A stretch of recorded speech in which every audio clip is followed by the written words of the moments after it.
Hello everyone, my name is Bofu Uye. Welcome to my channel. It's Bofu Television. Musho my latest musho zvinenge zvichipisa. Tinongokupa kurai dziri kunyepisa nyaya dziri kutenderera.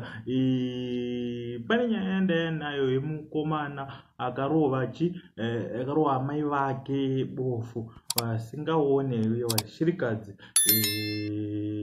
vaigara pamwe chete paimba 1 asi mukomana hanzi akasvika pakuzorora asi rega hake muchi mumba mavo matsananguriro ari kuitwa nyaya iyi iri kunzi yakamira so iri kunzi mai avo vanogara nemukomana uyu nemukadzi wake pamba 1 pari pamba pamai ava pasiri pamba pemwana wavo mukomana vari kunzi vakasiyiwa nevamwe vana vavo vese vaitonzi vangwa nenhamba yakatoti kure nekuda kwekuti vainzi vanoroya.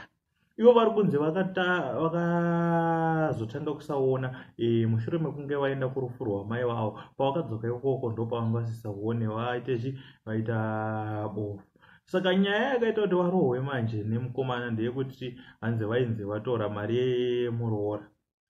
Saka ivo vari kuti inini ndaizoitora sei mari yemuroora ikoko inini ndisingaone hadzi ndakarohwa ndikasvika pakubuda ndikatiza izvozvo ndichiri kutogara kumaraini.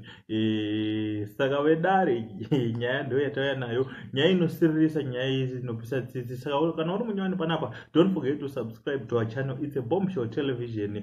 Mushe wokudiscussa nyaya, mushe wokubatsirana nema ideas.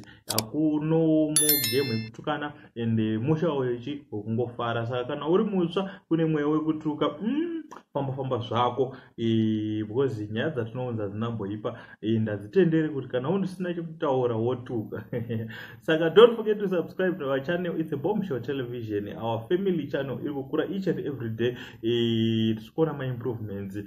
Amai vakarohwa munoti kudii navo? Imhosva here varoora kana kuti zvakaitoitika kana kuti hatizivi, but munhu asingaone here kunenge kuvengana kana kuti igodo haro riragara riri pakati pamwe nemuroora. Saka tell us what you think in the comment section. The voice is now yours. Thanks for watching. My name is Bofu. You're welcome to my channel. It's Bofu Television. Musho zviri kupisa.